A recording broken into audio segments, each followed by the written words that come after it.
So let's bring in Lara Trump, former RNC co-chair and host of My View with Lara Trump. Lara, always good to have you with us. Thank you. You were co-chair of the RNC. You watch these races very closely.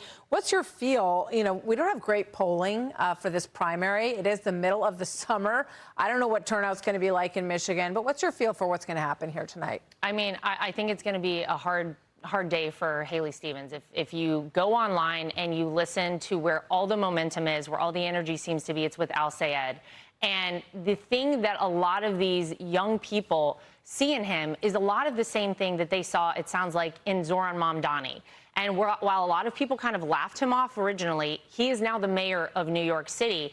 And I think what you're seeing happen is with these DSA and socialist candidates, they are speaking to the issues that a lot of these young Americans have right now. Now, the problem is their solutions, of course, are terrible, but they feel heard and they feel seen. And he's a cool guy. And unfortunately for Haley Stevens, she's got a bit of an accent, and she kind of gets made fun of a lot of times online. So it hasn't really done her any favors. But he seems to be the one with the energy behind him. You know, it's so interesting because you watch what's going on with the strongest voices in the Democratic Party, Jon Favreau. You look at some of the, the Obama bros, as they have been known, and they feel like, what's going on here? What is happening? And I think they have a lot of questions to look in the mirror for. Let's play number 4 here as they slam the candidate Hong for the governor's race in Wisconsin, and Al Sayed saying, you guys need to distance yourselves from these radical Democrat socialists. Watch. Someone asks you, do you think that we should defund the police? The answer is no. Do you think that we should abolish prisons? No. Should we abolish police departments? No. Should we abolish borders? No. And what about, you said that before. So what was that tweet about? I was wrong. I was wrong. I tweeted something back then. I have thought about it, and you know what? It's wrong. That's it.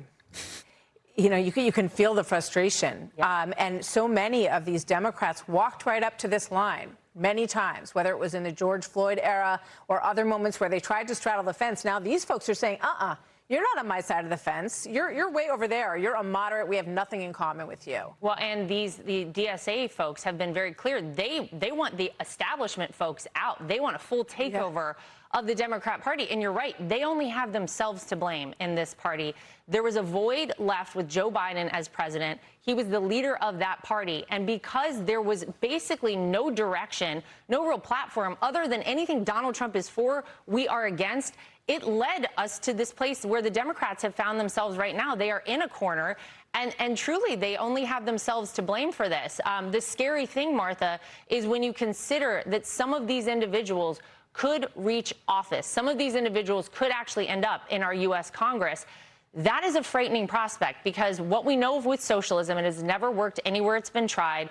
And once the government starts taking things away from you, like a lot of these people are advocating for, own no private property, you want the government run grocery stores like we've seen Mamdani advocate for here. Once they take it away from you, they don't give it back. And that's very frightening. Dana Nessel, who is Democrat Attorney General in Michigan, is one of the people who's saying that she's drawing the line on the issue of anti-Semitism and support for Israel. Let's listen to what she had to say here. The threats that I receive are almost exclusively anti-Semitic threats. People aren't interested in the fact that, that I'm gay. They're not interested in the fact that I'm a woman. They are very interested in the fact that I'm Jewish. I'm not going to be attending the nominating convention for the Michigan Democratic Party in August. And that is because I don't feel safe going. I feel like my presence is not going to be welcomed. I mean, you see these Jewish politicians, I'm thinking about Josh Gottheimer as well, who are clearly feeling very alienated by this movement and trying to figure out where their place is. They're saying, I'm not going to show up. Carville's like, if that's not my party. Right. Where do you see this going? Is there an actual break that will happen here? Well, I'm imagining that's a possibility. It seems the new litmus test to be part of this party has been your sentiments towards Israel. And if you are pro-Israel, then they don't want anything to do with you. And it's more than that. It is anti-Semitism to a large extent. You walk around here in New York City, a lot of Jewish New Yorkers do not feel comfortable living in this city right now. But look, they certainly have a mess on their hands. There's no doubt about it. On top of all of this sort of thing, look at the fundraising numbers. The RNC right now has $128 million cash on hand. The DNC just had to leverage their building in Washington, D.C. to take out a $15 million loan.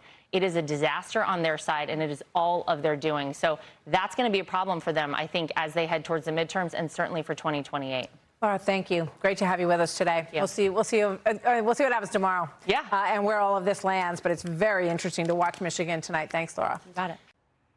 Be sure to like and subscribe for all the Fox News latest on YouTube and catch full shows streaming now on Fox One.